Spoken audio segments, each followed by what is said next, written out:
doing like a selective prosecution. Do you think this is selective? I just pass the question back to you. Return back the question to you. Do you think this is a political selective investigation? Ya. Ismail Sabri adalah suspek atau saksi? Dalam hal ini, betul saya boleh katakan beliau adalah seorang suspek lah dalam kes ini. Kerana pertama, Seksyen 36 telah diberikan kepada beliau untuk membuat penyerahan harta. Dan yang kedua, bila terjumpa wang ini dan beliau antara yang dikaitkan, maka kita perlu mendapatkan penyelesaian daripada beliau tentang penjumpaan wang ini.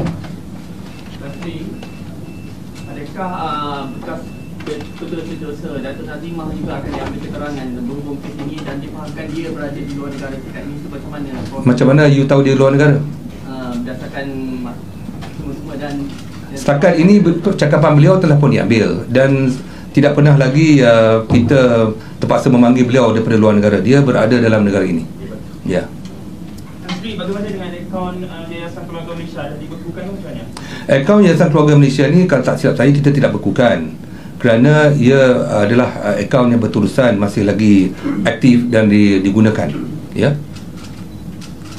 Ini bukan akaun individu ya. Lagi? Akaun PM9?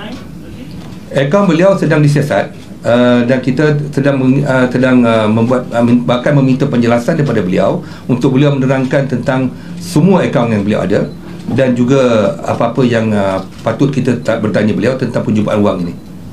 Setakat ini berapa akaun pasti yang dibekukan? Setakat ini kita telah membeku 13 akaun bank yang bernilai kira-kira 2 juta ringgit. Termasuk semua suspek lah, Tasri?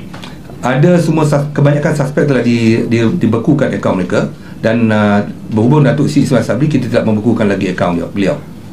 Tan Sri, aside from the 4 who have been arrested so far and Datuk Sri Ismail Sabri, are there any other suspects or persons of interest to be called up? Setakat ini kami hanya berpuas hati setakat ini 4 orang saja dan tidak ada lagi setakat ini laporan ataupun maklumat yang kita terima untuk kita menangkap mana-mana pihak lain. Dalam saksi-saksi 30 lebih orang yang dah dirakam keterangan, berapa orang ahli politik, Nazri? Ini saya tak ada maklumat lah. Kalau berhubung dengan ahli politik ni, saya rasa lah lebih kurang dalam 2-3 orang adalah. Tasri 4 yang ditangkap tu apa fungsinya, Tasri? Peranan dia?